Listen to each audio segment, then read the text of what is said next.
Friends, कैसे हैं आप सब लोग। यस ऑफिसर में आप सभी का स्वागत है।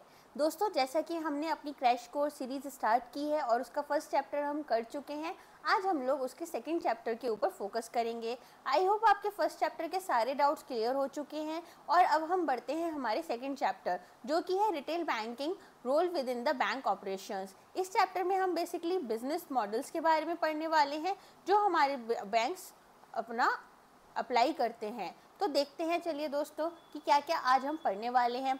सबसे पहले हम पढ़ेंगे इंट्रोडक्शन, देन कौन कौन से बिजनेस मॉडल्स है जो बैंक अप्लाई कर रहे हैं, देन एसबीयूज के बारे में पढ़ेंगे, डिपार्टमेंटल अप्रोच के बारे में, इंटीग्रेटेड अप्रोच के बारे में, and business models and positioning किस तरह से हमारे बैंक्स करेंटली कर रहे हैं। तो स्टार्ट करते हैं हम पहले इंट्रोडक्शन के साथ में। दोस्तों, अभी हम रिटेल बैंकिंग को एक बिजनेस की तरह देखेंगे और हमारा ये पूरा का पूरा वीडियो हम उसी तरह से कवर करते हुए चलेंगे। अब मान लीजिए आपको एक बिजनेस स्टार्ट करना है। अगर आप वो बिजनेस अपने खुद से स्टार्ट कर रहे हैं या फिर फंडिंग लेकर स्टार्ट कर रहे हैं, उसमें दोनों में डिफरेंस हो जाता है। क्यों? क्योंकि अगर आप फंड्स लेकर स्टार्ट कर रहे हैं तो आपके पास रिसोर्सेज ज़्यादा होंगे, वहीं पर अगर आप अपने आप से स्टार्ट कर रहे हैं तो रिसोर्स की थोड़ी कमी हो सकती है। इसी तरह से हमारे बैंक्स भी होते हैं। बैंक्स में क्या होगा, बैंक्स में जो हमारे लार्ज बैंक्स होते हैं उनके पास ज़्यादा रिसोर्सेज होते हैं, लेकिन अगर हमारे छोटे बैंक्स को देखा जाए तो उनके पास में नीशे मार्केट होते हैं और रिसोर्सेज की थोड़ी कमी होती है, जिसकी वजह से वो किसी एक पर्टिकुलर मार्केट सेगमेंट पर ही फोकस कर पाते हैं। अगर अब हम बात करें मार्केट फोकस के ऊपर, तो जैसा कि मैंने आपको बताया कि कुछ बैंक्स जो होते हैं वो ज़्यादा रिसोर्सेज के होने की वजह से ज़्यादा बड़े लोगों के ऊपर या ज़्यादा कॉर्पोरेट्स के ऊपर भी फोकस कर सकते हैं। वहीं पर जो कुछ अदर बैंक्स होंगे वो इंडिविजुअल्स और मास मार्केटिंग पर फोकस करेंगे। क्लास और मास मार्केटिंग हमने अपने लास्ट लेक्चर में समझ लिया था, जहां पर हमने देखा था कि HNWIs जो होते हैं वो क्लास मार्केटिंग के अंडर आते हैं। अब हम बात करते हैं कॉर्पोरेट स्ट्रैटेजी। अगर कोई भी बिजनेस स्टार्ट हो रहा है तो उसका फोकस क्या होगा? उसका फोकस होगा प्रॉफिट बनाना। अगर उनका फोकस प्रॉफिट बनाना है तो वो उसके लिए एक अपना गोल मानते हुए कि हमें मान लीजिए 200 करोड़ रुपए का इस साल प्रॉफिट जनरेट करना है, तो उसी हिसाब से अपनी स्ट्रैटेजी बनाएंगे। अब ये स्ट्रैटेजी सिर्फ और सिर्फ लॉन्ग टर्म तो होगी नहीं, ये long term plus short term होगी। अब इसी के हिसाब से हम अपना डिसाइड करेंगे कि कौन सा बिजनेस मॉडल हमें फॉलो करना है। समझ गए दोस्तों? अब हम समझ लेते हैं कि ये तो हमें पता चल गया किस तरह से हमें देखना है, क्या क्या फोकस हमें रखने हैं पैरामीटर्स पर, जिसके बाद हमें अपना बिजनेस मॉडल डिसाइड करना है। अब हम देखते हैं कौन कौन से बिजनेस मॉडल्स हमारे पास हैं। पहला है हमारे पास स्ट्रैटेजिक बिजनेस यूनिट। जैसा कि इसका नाम बता रहा है, ये किसी स्ट्रैटेजी के ऊपर फोकस्ड होगा। दूसरा है departmental, basically focused on departments. And then integrated approach, जहाँ पर हमारे पास एक इंटीग्रेटेड अप्रोच रहेगी जो इसकी और इसकी दोनों को मिलाकर बनेगी। अब हम स्टार्ट करते हैं पहले हमारे एसबीयू अप्रोच के साथ। एसबीयू अप्रोच में दोस्तों क्या होगा, इसको हम एक बिजनेस के मॉडल के हिसाब से समझते हैं।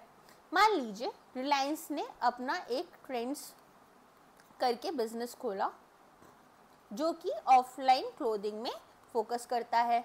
वहीं पर इन्होंने एक एजीओ कर अपनी बिजनेस क्लोथिंग लाइन खोली जो कि ऑनलाइन बिजनेसेस पर फोकस करती है। ठीक है, अब ये लोग इस तरह से क्यों कर पा रहे हैं? डेफिनेटली ज़्यादा रिसोर्सेस हैं तभी वो ऐसा कर सकते हैं। यहीं पर अगर हम किसी स्टार्टअप की बात करें, फॉर एग्जांपल महिंद्रा, तो महिंद्रा कंप्लीटली फोकस करता है ऑनलाइन मार्केटिंग पर। ऑफलाइन पर क्यों नहीं करते? क्योंकि उतने ज़्यादा रिसोर्सेस नहीं हैं। ठीक है, तो इसी तरह से हमारे बिजनेसेस भी होते हैं। मान लीजिए एक बहुत बड़ा कोई बैंक है। अब उस बैंक के लिए रिटेल बैंकिंग जो होगा वो एक यूनिट होगा rather than the complete bank in itself. अब उसकी हर एक यूनिट के लिए वो अलग अलग स्ट्रैटेजीज तो बनाता नहीं है, वो क्या करता है, एक स्ट्रैटेजी बनाता है, मेन स्ट्रैटेजी। ठीक है, अब हर एक यूनिट को बताता है कि आपको ये स्ट्रैटेजी फॉलो करनी है। अब आप इस स्ट्रैटेजी में क्या कर सकते हैं, क्योंकि आप डिफरेंट प्रोडक्ट्स ऑफर कर रहे हैं तो आप अपनी स्ट्रैटेजीज में थोड़े बहुत चेंजेस उसके अकॉर्डिंग ला सकते हैं। So what we are doing here, we are dividing the bank into autonomous units focusing on specific products. फिर इसमें क्या कर रहे हैं, हर एक यूनिट जो है वो एक प्रॉफिट सेंटर की तरह काम कर रही है। प्रॉफिट सेंटर की तरह क्यों काम कर रही है, डेफिनेटली बैंक्स किस लिए रन कर रहे हैं, प्रॉफिट्स मेकिंग के लिए रन कर रहे हैं, ठीक है। और जैसा कि मैंने आपको बताया, ये अपने बैंक में जो भी हमारी स्ट्रैटेजी है उसमें चेंजेस किसके हिसाब से ले आते हैं, जैसे जैसे मार्केट में चेंजेस होते हैं या जिस तरह से प्रोडक्ट में चेंजेस की रिक्वायरमेंट होती है। So they are very flexible in their approach. अब इसकी बेनिफिट्स क्या है, क्योंकि ये टारगेटेड स्ट्रैटेजीज हैं तो यहाँ पर क्या होगा, प्रॉफिट मेकिंग हाई होगी। एंड इसके अलावा क्योंकि फ्लेक्सिबिलिटी काफ़ी ज़्यादा है तो फिर हमें पता है कि हमारे जो कस्टमर्स हैं उनको हम बेटर सर्विसेज दे सकते हैं। इसके अलावा मॉड्यूलर एडजस्टमेंट्स किए जा सकते हैं, जैसे कि मैंने आपको फ्लेक्सिबिलिटी वाली पॉइंट बताई, तो इससे हम ऑब्जेक्टिव्स इजीली मीट कर सकते हैं। अब हम देखते हैं एसबीओ अप्रोच कौन कौन से बैंक्स अप्लाई कर रहे हैं। दोस्तों इस यूनिट में हमने जो अपने बैंक्स हैं उनको 3-4 पार्ट्स में डिवाइड किया है। एक तो हमारे पीएसबीज हो गए, फिर हमारे प्राइवेट बैंक्स हो गए, प्राइवेट में हमने ओल्ड एंड न्यू जनरेशन लिया है, ठीक है। फिर हम बात करेंगे फॉरेन बैंक्स की, ओके। तो सबसे पहले हम बात करते हैं पीएसबीज की।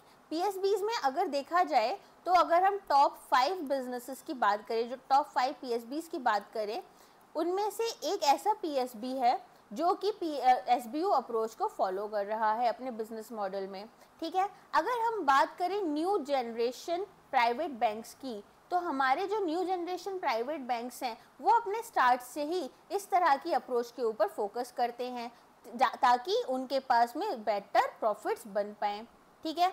इसके अलावा फॉरेन बैंक्स जो होते हैं वो क्या कर रहे हैं, वो भी एसबीओ मॉडल को अप्रोच को फॉलो कर रहे हैं, बस उनका जो बिजनेस फोकस है वो भी काफ़ी डिफाइंड है, विच इज़ प्रॉफिट मेकिंग। चलिए अब हम बात करते हैं डिपार्टमेंटल अप्रोच की। तो आपने देखा होगा दोस्तों, कोई भी एक कंपनी होती है उसमें HR, finance, marketing etcetera etcetera करके काफ़ी सारे डिपार्टमेंट्स होते हैं। तो अगर हम देखा जाए तो हमारे डिपार्टमेंटल अप्रोच में भी सेम काम कर रहे हैं। आप अपने रिटेल बैंक को डिफरेंट डिपार्टमेंट्स में डिवाइड कर रहे हैं, जहां हर एक डिपार्टमेंट स्पेशलाइज्ड होगा किसी एक पर्टिकुलर पर्पस से। फॉर एग्जांपल मार्केटिंग डिपार्टमेंट है तो उसमें एक्सपर्ट्स होंगे मार्केटिंग से रिलेटेड, प्रोडक्ट डेवलपमेंट है तो प्रोडक्ट डेवलपमेंट से रिलेटेड एक्सपर्ट्स होंगे। तो इस तरह की अप्रोच को हम बोलते हैं डिपार्टमेंटल अप्रोच। यहाँ पर क्या होगा, हर एक डिपार्टमेंट जो है वो इंडिपेंडेंटली काम करेगा, ठीक है। और एक फंक्शनल हायरार्की होगी। फंक्शनल हायरार्की क्या होगी कि सबसे पहले हमने एक आइडिया जनरेट किया किसी एक प्रोडक्ट को डेवलप करने का, फिर उस प्रोडक्ट को हमने डेवलप करने के लिए प्लानिंग की, प्लानिंग करने के बाद में हायरिंग की, हायरिंग करने के बाद में डेवलपमेंट का प्रोसेस शुरू किया, उसके बाद मार्केटिंग की। तो इन सारी चीज़ों पर फोकस करने के लिए हमारे पास एक फाइनेंस डिपार्टमेंट होगा जो फाइनेंसेस देखेगा। इस तरह से एक फंक्शनल हायरार्की बन जाती है हर एक डिपार्टमेंट की। इसके बेनिफिट्स क्या हैं, इसका सबसे पहला बेनिफिट है स्पेशलाइजेशन। जैसे कि हमने देखा हर एक डिपार्टमेंट में अपने एक्सपर्ट्स होंगे तो बेटर प्रोडक्ट्स बन पाएंगे, बेटर और थोड़ी एफिशिएंसी भी आएगी। इसके अलावा क्या होगा, एक फोकस रिटेल बैंकिंग स्ट्रैटेजी जो है वो इसमें लैक करेगी, which is not a benefit, okay. ये कहीं ना कहीं इसकी डिसएडवांटेज हो जाती है। चलिए अब हम बात करते हैं डिपार्टमेंटल अप्रोच की। डिपार्टमेंटल अप्रोच में क्या है, डिपार्टमेंटल अप्रोच हमारे अगर हम पीएसबीज देखें तो वो अभी यूज़ करने लग गए हैं as many functions rather than a separate business focus. तो हम देखेंगे अगर हमने टॉप 5 पीएसबीज की बात की तो वहाँ पर एक पीएसबी तो हमारा एसबीओ अप्रोच यूज़ कर रहा था, लेकिन अगर हम बात करें ओवरऑल पीएसबीज की तो उनकी जो अप्रोच होती है वो यूजुअली डिपार्टमेंटल होती है। इसके अलावा हमने देखा था कि एसबीओ अप्रोच किसके लिए था, न्यू प्राइवेट बैंक्स के लिए था। वहीं पर डिपार्टमेंटल अप्रोच किसके लिए है, old generation private sector banks के लिए है, जहां पर वो क्या कर रहे हैं, वो इंटीग्रेट कर देते हैं रिटेल बैंकिंग को in their overall business plans without a distinct focus, okay. अभी हाल फिलहाल में किसी एक बैंक ने सिमिलर चीज़ किया था, आप बताएंगे कि उसका नाम क्या है कमेंट सेक्शन में। चलिए अब हम बात करते हैं इंटीग्रेटेड अप्रोच की। इंटीग्रेटेड अप्रोच किसके लिए होता है दोस्तों, स्टार्टअप्स तो पता ही है आपको, और आपने अक्सर सुना होगा कि स्टार्टअप्स में बहुत कम लोग काम करते हैं इसलिए वर्कलोड भी थोड़ा ज़्यादा होता है। ऐसा क्यों होता है, क्योंकि वहाँ पर आपके पास हो सकता है 1 से 3 लोग ही काम कर रहे हों। अब वो 3 लोग 3 अलग अलग डिपार्टमेंट्स में तो ऐसा नहीं है स्पेशलाइज्ड होंगे। हो सकता है कि कोई एचआर है वो फाइनेंस का भी काम कर रहा है, जो प्रोडक्ट डेवलप कर रहा है वो मार्केटिंग का भी काम कर रहा है। तो यहाँ पर एक इंटीग्रेटेड अप्रोच यूज़ की जा रही है। इंटीग्रेटेड अप्रोच में क्या होगा फिर कि हमारे पास में जो रिस्क है वो रिड्यूस हो जाएगा और हमारी प्रॉफिटेबिलिटी बढ़ जाएगी, एज हमारे पास कम रिसोर्सेज में ज़्यादा काम हो रहा है। ठीक है, तो एक यूनिफाइड स्ट्रैटेजी भी फोकस की जाएगी। जबकि डिपार्टमेंट अप्रोच में क्या था, डिपार्टमेंटल में अलग अलग स्ट्रैटेजीज यूज हो रही थी, हर डिपार्टमेंट की अपने स्पेशलाइजेशन था क्योंकि। तो यहाँ पर हम क्या कर रहे हैं, we are combining various business functions into a cohesive system. अब इसके बेनिफिट्स क्या हैं, एक तो हमारे पास एक यूनिफाइड स्ट्रैटेजी है, हमें पता है कि हम क्या कर रहे हैं। दूसरा, हमारी जो ऑपरेशनल एफिशिएंसी है वो बढ़ जाती है, एज हमारे पास कम्युनिकेशन में कोई भी प्रॉब्लम्स या कोई भी गैप्स आने की जो प्रोबेबिलिटी है वो कम हो गई। प्लस इकोनॉमीज ऑफ स्केल, जैसा कि मैंने आपको बताया, प्रॉफिट्स भी बन जा रहे हैं एज रिसोर्सेज कम यूज हो रहे हैं। अब हम बात करेंगे ये एप्लीकेशन का एप्लीकेबल कहाँ पर है। तो दोस्तों, जैसे मैंने आपको स्टार्टअप्स का एग्जांपल दिया, ऐसे ही हमारे जो स्मॉल बैंक्स हैं वहाँ पर हम इंटीग्रेटेड अप्रोच को यूज़ कर रहे हैं। चलिए अब हम बात करते हैं बिजनेस मॉडल एंड पोजिशनिंग की। तो पहले हम समझ लेते हैं दोस्तों कि पोजिशनिंग क्या होती है। एक बार आपको पोजिशनिंग समझ आ गई तो आप ये भी समझ पाएंगे कि हमारे बिजनेस मॉडल्स किस तरह से हमारे बैंक्स यूज़ कर रहे हैं या इम्प्लीमेंट कर रहे हैं। मान लीजिए आपकी हमारे पास में कोई एक बिजनेस है जो काफ़ी बड़ा बिजनेस है, बिग बिजनेसेस में आता है। ठीक है, जायंट्स बोल सकते हैं। अब वो क्या चाहते हैं, वो चाहते हैं वो इंडिया के या वर्ल्ड के टॉप बैंक बने। टॉप बैंक किस किस चीज़ में बने, कस्टमर बेस में बने, ठीक है, रिवेन्यू में बने, साइज में बने, सबसे ज़्यादा ब्रांचेस हों। तो इस तरह से वो क्या चाह रहे हैं कि उनकी पोजीशनिंग हो जाए।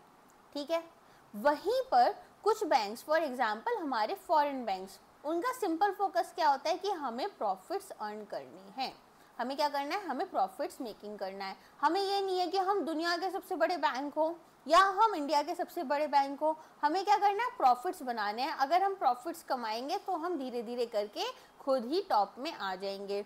तो चलिए देखते हैं old generation private banks. Old generation private banks क्या कर रहे हैं, वो भी यही पोजीशनिंग कर रहे हैं based on their size and scale, कि हमारा मार्केट साइज क्या है, हमारे बैंक्स कितने बड़े हैं, and their retail banking is integrated into overall business plan. अगर हम बात करें न्यू जनरेशन प्राइवेट बैंक की, तो उनका क्लियर विजन क्या है कि उन्हें लीड करना है। ठीक है, अपने सारे बैंक्स में, इंडिया में जितने भी बैंक्स हैं, मुझे चाहिए कि मेरा जो बैंक हो उसकी सबसे अच्छी सर्विसेज हो। तो इस तरह से उनको लीड करना है। इसके लिए वो क्या कर रहे हैं, वो टेक्नोलॉजी का यूज़ कर रहे हैं। उनकी स्ट्रैटेजीज काफ़ी ज़्यादा एग्रेसिव हैं और कस्टमर फोकस्ड हैं। अब हम बात करें फॉरेन बैंक्स की, तो मैंने अभी आपको एग्जांपल में बताया था ना कि उनका जो मेन काम होता है वो होता है प्रॉफिट टारगेट करना। तो उनका बिजनेस एंड प्रॉफिट टारगेट ही मेन चीज़ है। अब मान लीजिए ये बैंक्स प्रॉफिट नहीं बना पा रहे, तो what they will do, they will exit from the market. अभी हाल फिलहाल में कौन सा ऐसा बैंक था जिसने एग्जिट लिया, सिटी बैंक। ठीक है, 1990s में सबसे पहले किसने वो ली थी एग्जिट, वो ले ली थी आपकी BNP परिवास ने। ठीक है, तो हम देखेंगे कि हमारे जो बैंक्स हैं वो इस तरह से वर्क कर रहे हैं। अब दोस्तों मान लीजिए आपको करनी है एक ऑर्गेनाइज प्रिपरेशन, जहाँ पर आपके पास PDF नोट्स भी हो, आपके पास क्लासेस भी हो और मॉक्स भी हो प्रैक्टिस के लिए, तो आप यूज़ कर सकते हैं हमारा सफलता बैच, जिसके लिए अगर आप JIB का कोड यूज़ करेंगे तो आपको मैक्सिमम डिस्काउंट मिलेगा। इसके अलावा दोस्तों अगर आपको डेली क्विज लगाने हैं तो आप हमारे JIB CIIB का यस ऑफिसर का टेलीग्राम चैनल को सब्सक्राइब कर सकते हैं, जिसका लोगो आप यहाँ पर देख सकते हैं। Thank you so much. I hope आपको मेरा लेक्चर समझ में आया होगा और आपके सारे MCQs इससे क्लियरली सॉल्व हो पाएंगे। Thank you so much for your time. Thank you.